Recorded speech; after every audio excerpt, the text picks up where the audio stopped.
When I was a kid, there was a rather strange woman who lived nearby. She sat on the veranda all day, muttering to herself about something.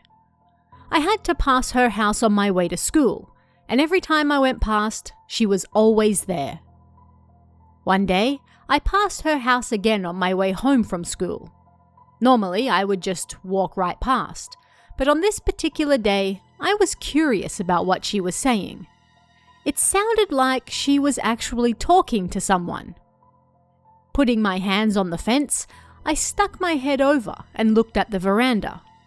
She was sitting there alone, as always. I thought I must just be imagining things, but then she started talking again. It's getting late, so let's go inside.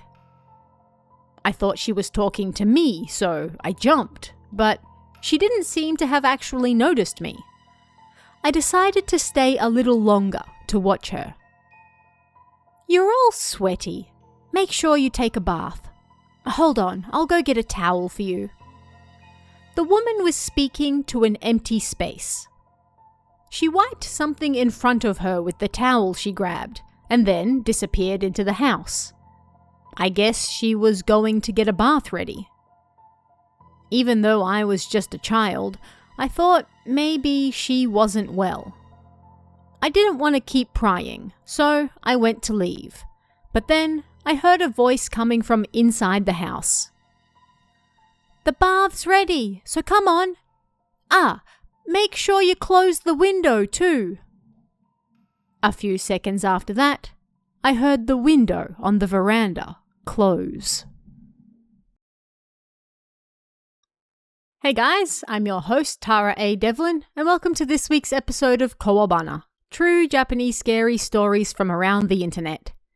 In case you missed it, Toshiden Exploring Japanese Urban Legends Volume 4 is now available. Once again, there are a host of new legends to explore, both horrifying, bizarre, and otherwise, and of course, a new season of the podcast to go with it.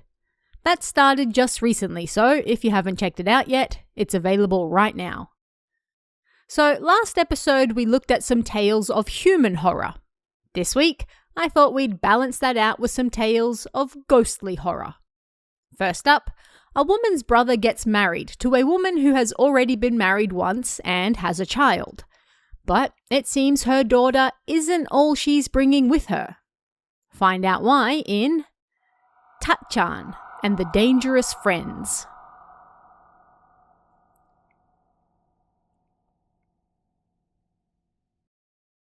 Last spring, my brother brought a woman home and said he was planning to marry her.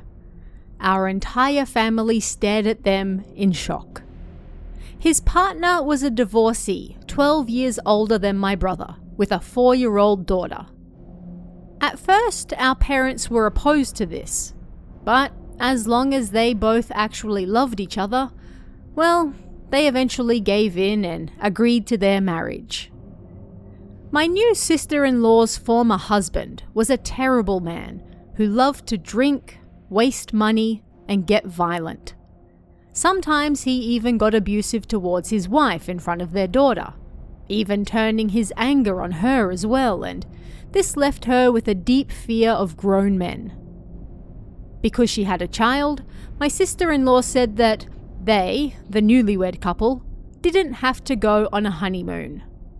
But my parents, knowing what she had been through, told them to go. They would look after her daughter, but they should take the time to go on a trip and allow themselves to feel refreshed.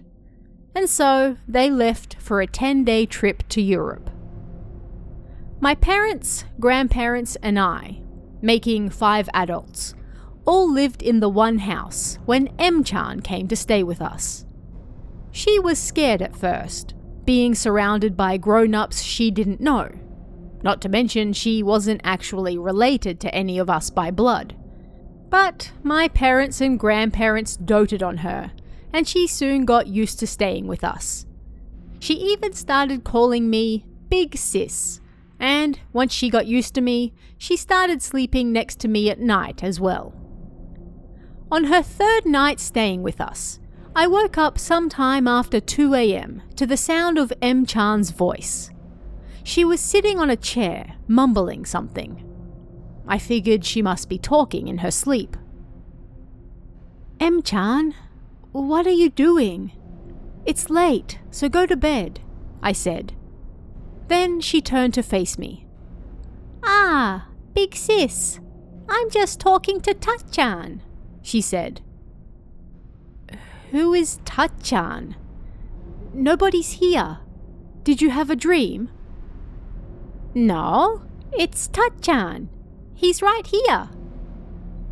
I thought that maybe she created an imaginary friend to deal with her violent father, so I got up and walked over to the chair she was sitting in.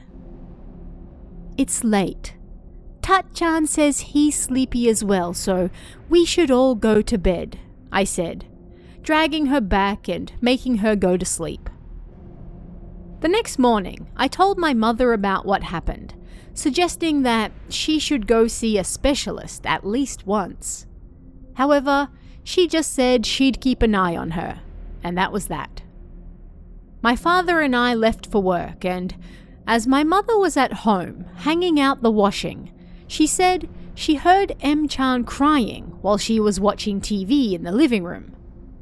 Panicking, she ran inside and found M-chan crying her eyes out with her hands over her ears. "What's wrong?" my mother asked, pulling her into a hug. "Tachan's being mean. He pulled my hair. He has lots of scary friends, and they're all being mean to me," she said, trembling as she cried. Thinking she might be lonely without her mother, my grandparents took M-chan to the health centre in the next town over for an event the neighbourhood association was holding that day. There were other grandparents there with their grandchildren who were around M-chan's age, and apparently they had fun playing together. And for the rest of my brother's honeymoon, M-chan continued talking to this Tachan that none of us could see. Sometimes she laughed, sometimes she got angry, and sometimes she cried. We just assumed, however, it was because her mental state was rather unbalanced with her mother not around. When my brother and his new wife returned, they came to see us and tell us about their trip. My new sister-in-law looked completely different to when I last saw her. She looked refreshed.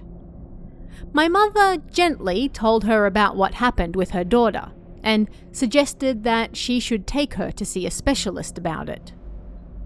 For Christmas that year, my brother invited us to his house for a Christmas party, and so we all went. That night, we all stayed at his house. My brother, his wife, and M-chan slept in a room on the second floor. My grandparents slept in the Japanese-style room on the first floor, while my parents slept in M-chan's room on the second.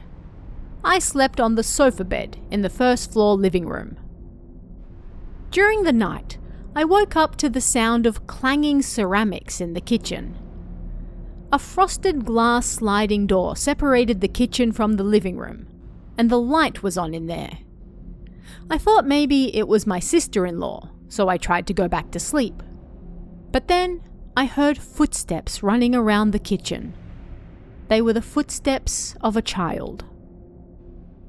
Is that M-chan? I thought.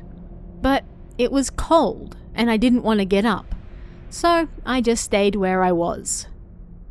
Before long, I realized the sounds in the kitchen were getting louder. A kid was running around, clanging the cups and plates. Before long, I realized that the footsteps I thought were M-chan's were actually those of several people. And they weren't the footsteps of adults. They were all children. Then I suddenly remembered the Tachan that M-chan had previously spoken of. Then the sliding door separating the living room from the Japanese-style room, where my grandparents were sleeping, opened. It was Grandma. What on earth is all that noise? I put a finger to my lips and then motioned for her to come closer. She stood next to me and then I whispered, I can hear the footsteps of several children. Something weird is going on. Several minutes passed as we listened to what was happening in the kitchen, but the noises just kept getting louder. My grandmother then quietly got up and leaned down next to the door. I crawled over behind her, and then she opened the door just a few centimeters. Inside, there were 6 children. The 2 biggest kids were playing with cups and plates at the table. The smallest kid looked to be around 3 years old, while the biggest was around 8 to 10. Then, my grandmother stood up and flung the door open. Where on earth are you children from? She screamed. What on earth are you doing playing in this house in the middle of the night? How did you get in? The children glared at us hatefully, before disappearing right in front of our eyes. The sound of my grandmother yelling woke the others up. There were 6 kids in the kitchen, but they disappeared, I told my older brother. At first, nobody believed me. You must have still been half asleep. You were probably just dreaming. But in the morning, they found countless child-sized handprints all over the table and cups and such. Then, they finally believed us. Can you draw me a picture of Tat-chan? I asked M-chan after breakfast. She proudly showed it to me when she was done, and I was shocked. The boy in her picture, Tat-chan, was wearing a blue t-shirt. The previous night, one of the boys in the kitchen, who looked to be just a year or 2 older than M-chan, was wearing that same blue shirt. Come to think of it, even though it was the middle of winter, all of the kids were wearing summer clothes. I showed my grandmother the picture and asked her about the kids in the kitchen, but she said she didn't remember what they looked like, or the clothes they had on. All she remembered was how they glared at us before disappearing. It was so creepy, like they had the eyes of a dead fish. Several weeks passed, and I had almost forgotten what happened at my brother's house. One night, I was on my way home from work when I stopped at a department store basement to get some food with a colleague. As we were taking the escalator down, suddenly I felt a sharp pain in the back of my calf, as though something had stabbed me. I turned around, and there was a boy of around 5 years on the step behind me, holding a yakitori skewer. As our eyes met, he smiled and stabbed me in the calf again. "What are you doing? That hurts!" I yelled as we reached the bottom of the escalator. I waited there, ready to say something to his parents, but more and more people kept descending, and being such a busy time of day, I soon lost sight of the child too. When I looked at my calf, it was bleeding a little. As I collected myself, I walked around the basement with my colleague, trying the food samples. Then, out the corner of my eye, I realized there was a child darting in and out of my line of sight. This happened several times, and when we reached the bakery, I saw them again. I pretended not to notice as I followed the child on the corner of my vision. The child was gradually getting closer to me. I noticed a mirror on the bakery wall, so I stood diagonally in front of it. The moment the child appeared in it, I looked away and turned around as fast as I could. There stood the child from before, holding a skewer in his right hand.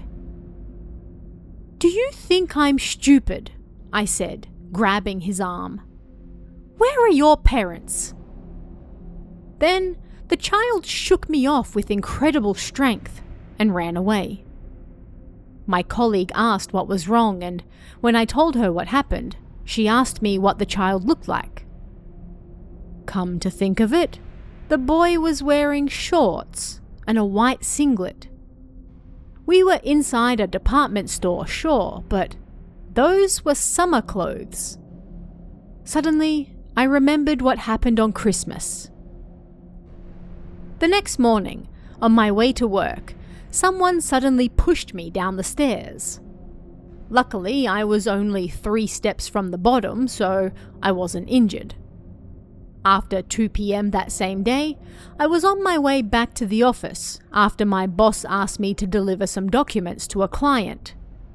I was alone in the elevator, but right as the doors were about to close, suddenly someone outside pushed the button and the doors opened again.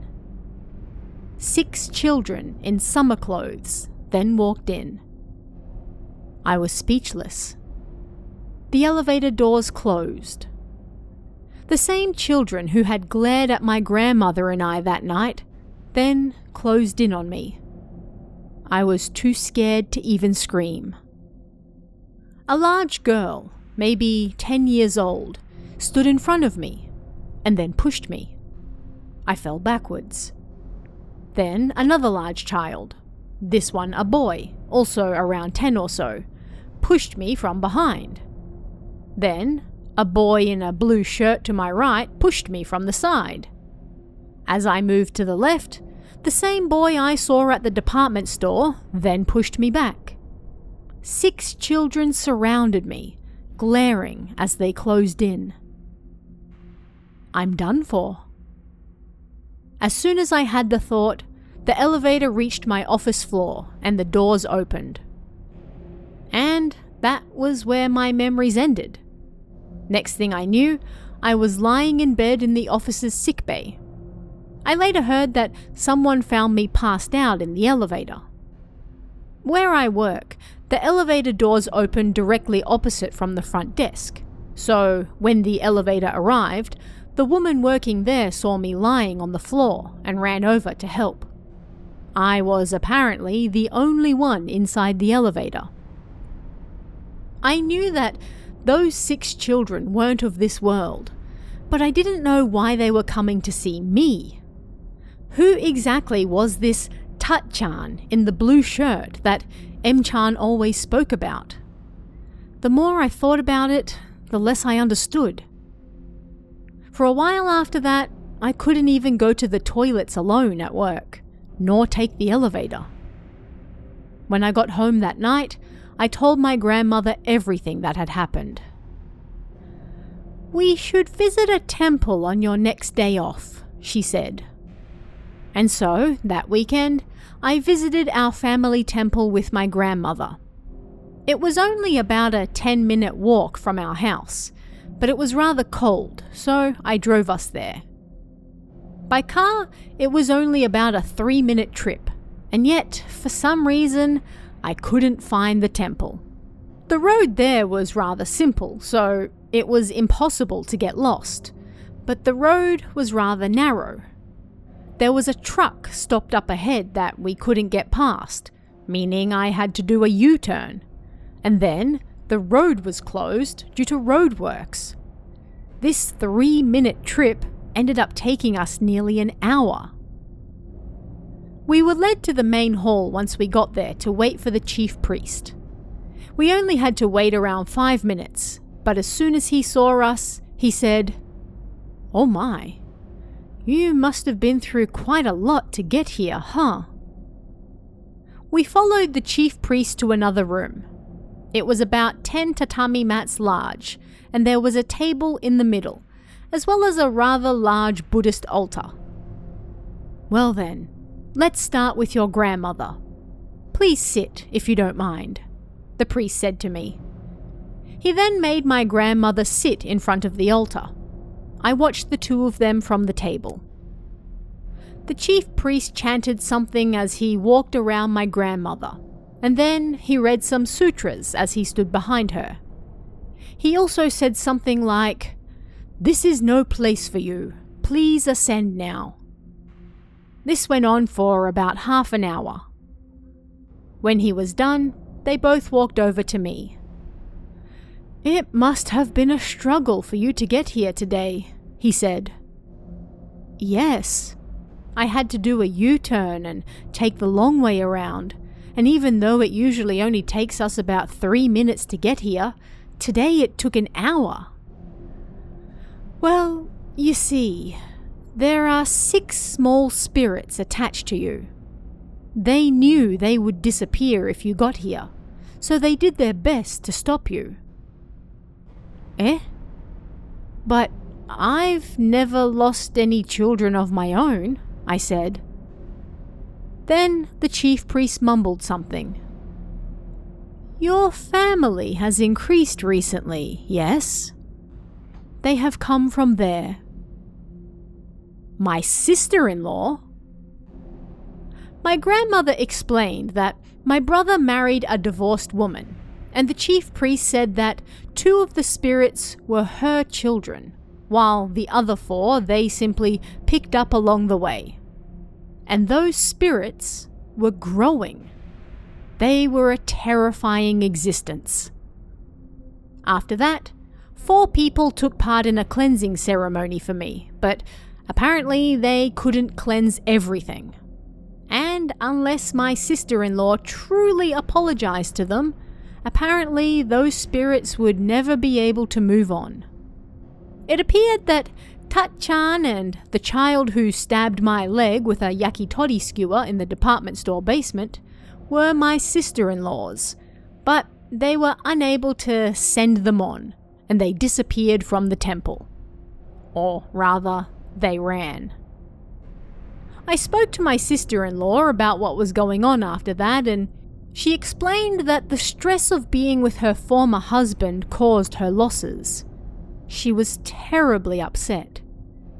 I informed her of what the chief priest told me. If she didn't hold a proper memorial for them, and quickly, then they would never be able to move on, and they would keep growing. She said she would hold a service right away. For a while after that, nothing happened. I figured my sister-in-law held the memorial and that was that. But just the other day, I spotted those 2 spirits again outside the elevator at work. I received an amulet from the chief priest that I always had on me, like a necklace. Perhaps thanks to that, the spirits kept their distance. They just watched me from the hall as I got into the elevator, glaring at me as the doors closed.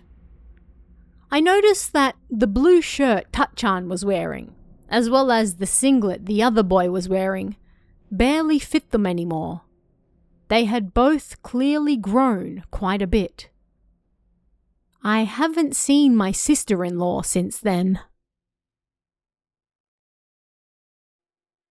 The young man in this next story works part-time at a video store to earn spending money for university, but it would seem that this video store isn't only visited by real living people.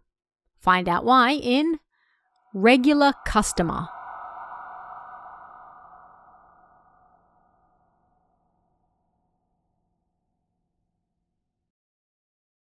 I still remember it like it was yesterday. It was spring, the year before last. I passed my university entrance exams and wanted some money to play around with, so I got a job at a video store on the outskirts of town. I went to work after school, and it was usually after midnight by the time I was done. I would clean the empty store and then close the register. Finally, all I had to do was turn the lights off and close the shutters. This was the usual closing routine. But then one night, I saw something. I closed the shutters and locked the front door. Yet, inside the store I could see a faint light on in the back. Damn, I must have forgotten to turn off the light in the office. Sighing, I unlocked the door and went back inside. The heating was off and the store was already cold. I jogged over to the back, towards the office door, and then opened it. Huh? I had definitely seen a light, but the office was pitch black. The only light was that of the emergency lamp. I grumbled to myself, thinking I must have just mistaken what I saw, and returned to the front door. But then, suddenly, I sensed a figure by the register. But when I looked, nobody was there. Curious, I went over to check, but the store really was empty. I must be tired, I muttered to myself, and then I went home. But the next day, when I got to the video store after school, my usually quiet boss summoned me to the office. "Did you lock up properly yesterday?" he asked. I was confused by his sudden question, but then I remembered that I was pretty exhausted the night before. But the lock on the door was the type where the key was fixed and it would only lock once you remove the key. The only keys were the one the manager had and the spare I had. That spare was in my pocket, which meant that I had definitely locked the door when I left. The manager explained that the shutters were open when he arrived in the morning. And despite the fact the key was missing, the door was half open. Thinking perhaps it was a thief, he checked the ledger and rental list, but no videos were missing. For just a second, it felt like something brushed down my spine. Did that mean that last night, maybe someone really was in the store? The following day, the manager changed the locks at the store. He suspected me at first, but he soon realized that it couldn't have been me, so he never said anything about it. But that evening, the girl who worked opposite shifts to me called out to me as she was leaving. She was a rather nervous girl, and she only called out to me after confirming no one else was around. "Did you see something?" I had no idea what she was talking about, but either way, I shook my head. She seemed relieved at that. "Oh, if you did, then you should definitely leave this place. I feel bad for the person who has to close up, honestly. It's dangerous." I asked her what she meant, but she left without saying another word. But how could I not worry about it? That day was the manager's day off. I was scheduled to close the store all by myself again. After seeing off the final customer for the night, I turned the sign on the door so it said closed. I turned the heating off and then started cleaning. When I saw a figure by the rear shelves. It seemed one person hadn't yet left. I stopped cleaning for a moment and returned to the register. Generally, we couldn't close the store until all the customers had gone. I certainly didn't think that figure would be, well, that. I waited, but the figure showed no signs of leaving the store. Out the corner of my eye, I could see them moving behind the shelves. Looking at my watch, it was now half an hour after closing time. I had no choice but to put on some BGM to encourage the person to leave. But still, they showed no signs of exiting the store. Then I suddenly realized something. When the figure moved, it was like a black shadow swaying behind the shelves. It certainly wasn't the movement of somebody trying to pick a video. They were just walking around the back of the store. No, come to think of it, I couldn't even hear the sounds of someone walking. A cold breeze blew down my back. The front door swayed in the wind. And then the sound of something scratching the fabric on the floor hit my ears, like something crawling. I couldn't take it anymore. I broke out in goosebumps and my instincts screamed in terror at whatever was behind those shelves. I slowly walked out from behind the register. Heading over to the rows of shelves, I stuck my head around the corner. But nobody was there. I held my breath as the sound of rustling clothes approached from the rear. The sound then disappeared around the corner. And then I slowly looked around said corner. There, I felt like I saw something black, but in an instant, darkness stole my vision. For a moment, the BGM and sound of the air conditioner disappeared.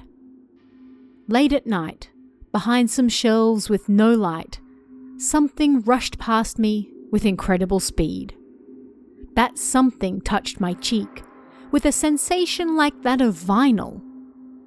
It was followed by a putrid smell. I had no idea what happened at the time. I was merely consumed by the feeling of terror in the pit of my stomach, followed by relief. That night, I didn't bother cleaning the store and instead just turned off the lights and air conditioner. Then I locked the door and went home. Next thing I knew, it was morning. When I got home the night before, I didn't even take a bath. I was so terrified that I just turned the TV on and dove under the blankets. Thinking that the previous night's events were perhaps just a dream was a comforting thought. It's easy to sigh in relief once you think you're safe. But once I stood in front of the mirror to wash my face, I was shocked. Falling to the ground, I crawled alongside the shelves and somehow made my way back to the register. At that very same moment, light and music returned to the store. What on earth touched me? On my right cheek, there was a red, dry section of skin that looked just like a hand. Fear consumed me once again. It didn't matter what that thing was. I no longer had the energy nor the desire to figure out what it was. I felt like the only thing that could save me now was washing away the red mark stuck to my cheek. I took the next day off school and also skipped work. The day after that, I told the manager I was quitting. "Please, you can't quit now," he said. "We don't have any new staff." "Come on, I'll even give you a pay rise." "No, I've made my decision. I'm terribly sorry, but I can't come back here anymore." "Please, the store needs you." I managed to shrug off his persistent pleas and then put the store behind me. Some time passed after that, and then I noticed that the store had been put up for rent. I heard that some customers were upset, but I understood why. That thing was still there. I think the manager, who lived nearby, also understood. I haven't seen him since then, so I have no idea how he's doing, but I won't go back there ever again. Even now, if I get somewhat close, it feels like something is brushing against my cheek. A man is good friends with his landlord, who lives next door, but when he falls ill one day, he ends up in the hospital. So, who is that he sees by the front door one night then? Find out in Landlord.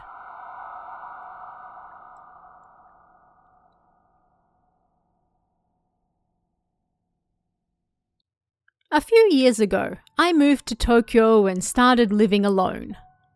The landlord of my apartment building was an old guy in his 60s, and he lived in the apartment next door, so I went to see him directly to pay the rent.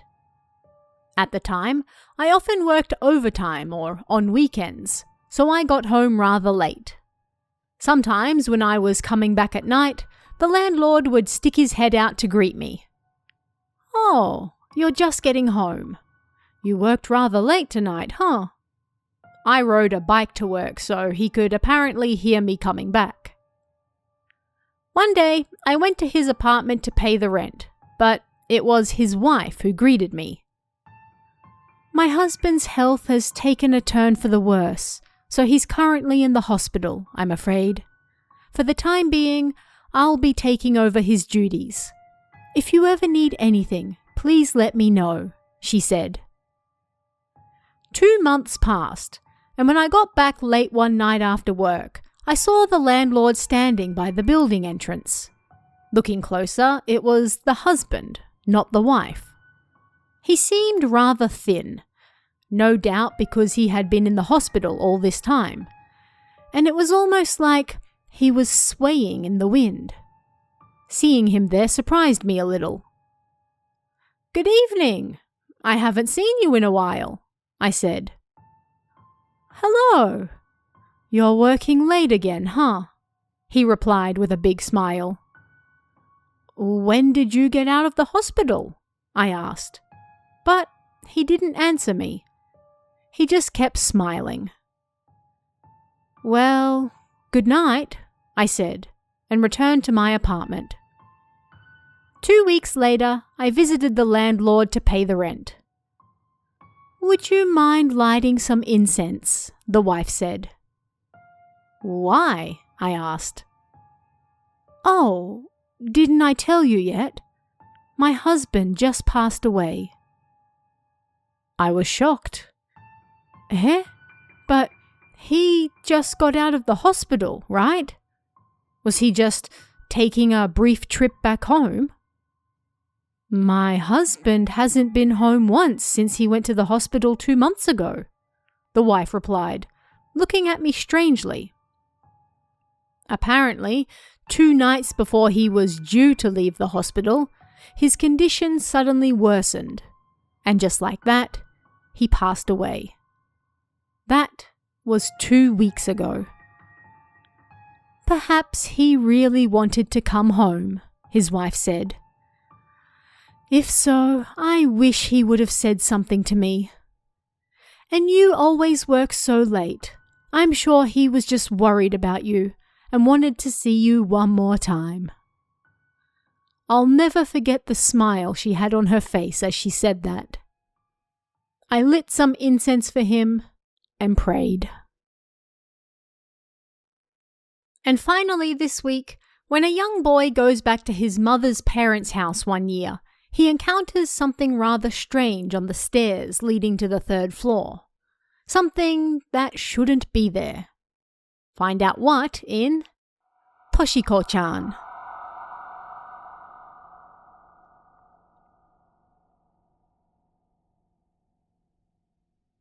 Spring is a season full of hope for the young, of breathing in fresh life. But for someone of my age, it's a restless season that lulls one into a strangely quiet sleep. As I lie in bed at night, staring at the roof and listening to the cats outside, or when I sit on the veranda looking at the cherry blossoms, I can't help but think of the past. I find myself unknowingly matching my breathing to the air of the other side. When I realize that's dangerous and come back to my senses, I find myself terribly exhausted. I think her name was Toshiko-chan. My mother's family ran a fish market near Tokyo Bay, and during the Taisho era, they even sold fish to the Imperial Palace. Still, it wasn't like their shop was large. The 1st floor held the shop, while the family lived on the 2nd floor, and there was a 3rd floor above that. Now, this 3rd floor was basically only big enough for a closet and a single 4 tatami mat room. And Toshiko-chan, she was a live-in maid who slept in that room before the war. Now, there were a lot of people in the main family, so it wasn't really like they needed to hire any outside help. But apparently an acquaintance asked the family to take her in, and so they did. I don't know where exactly she was from, but I guess it was pretty far from Tokyo. Everyone called her Toshiko-chan, or just Toshi-chan, and she was apparently over 40 at the time. While I wouldn't say she was disabled, she was apparently a little slow, and she also had difficulty speaking. Every year at New Year's, when all the family got together, she was always smiling so happily and running around with food and drink. However, I have no memories of her ever talking to people or playing with us kids when we got fed up with the grown-ups talk. When I was only 8 or 9, Toshiko-chan passed away. She was laid up in bed for 3 days, and after groaning in pain for half an hour straight, she took her last breath. Only my mother attended her funeral. I don't know if they took her remains back to her hometown or if someone came to get them, but they weren't interred in our family graveyard. About a year later, I think it was around the spring equinox, as my mother took me back to her family home with her, but I was sitting next to her, eating sushi or something, while my aunts fawned over me. I needed to use the toilet, so I got up. I remember that the toilet was to the right at the end of the hall. Because the house was rather old, built around the start of the Meiji period, the hall was narrow, dark, and the floor shone like amber. I went back into the hall once I was done, and straight ahead, there was a set of narrow, dark stairs leading to the 3rd floor. They were so steep that it was hard to tell whether a light was on up there or not. But there, around halfway up, I saw Toshiko-chan. She was smiling like always, and beckoning for me to come closer. Perhaps it was frightening, but I had never once stepped foot on the 3rd floor. For as long as I could remember, it always felt like I just shouldn't go up there. But curiosity got the better of me, and I put one foot on the stairs. "Stop! Get down from there!" Suddenly, I heard a voice behind me. I jumped in surprise and turned around. My great-grandmother was standing there. She lived a long life, reaching the grand old age of 99, but at the time she was only 80 or so. Her husband died when they were both young, but she ran the store all by herself, building it into a much larger business than it was when she started. She was a hell of a tough woman. And there she stood, motioning for me to come close to her as well. I looked up at the stairs once more, and Toshiko-chan was turning, as though retreating back into the darkness. Perhaps she was afraid of my great-grandmother. Then she disappeared. My great-grandmother then walked over and stood beside me.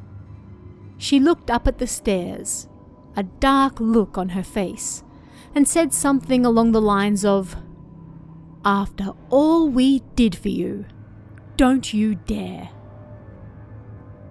I later learnt from one of my aunts that I have 3 male cousins who are from the main branch of our family, and all 3 of them had the exact same experience I did. Strangely, she never appeared when any adults were present. What on earth would have happened if I went up to the 3rd floor that day? I never discovered what was up there, and then, at some point, they tore the house down and built a 2-family house out of concrete instead. Both my great-grandmother and aunt have passed since then. Spring is a time when the boundary between our world and the next gets thinner, and when I catch myself thinking about that, I realize that I have once again been drifting back to those days. A massive thank you and shout out to this week's Kami tier members, Elihu, Emerald, and Kenneth Kawamoto. It's thanks to your support, along with everyone else, that I'm able to keep doing this show, so thank you very much. Don't forget to check out Toshiden, Exploring Japanese Urban Legends Volume 4, out right now. And check out our merchandise store at kawabana-shop.fourthwall.com. And if you'd like to chat about this week's stories, come and join us in the Kawabana Discord. You can find that link in the description or on kawabana.net. You can also check out our Patreon at patreon.com/Tara A. Devlin for exclusive bonus stories and extras, or our YouTube channel at youtube.com/KawabanaJapan for all sorts of Japanese horror you won't find anywhere else. Thanks guys, stay safe, and I'll see you again next time for even more Kawabana, true Japanese scary stories from around the internet. Want even more scary stories? Head over to kawabana.net for new translations every week. You can also join our Patreon for exclusive stories you won't find anywhere else. Head over to kawabana.net now.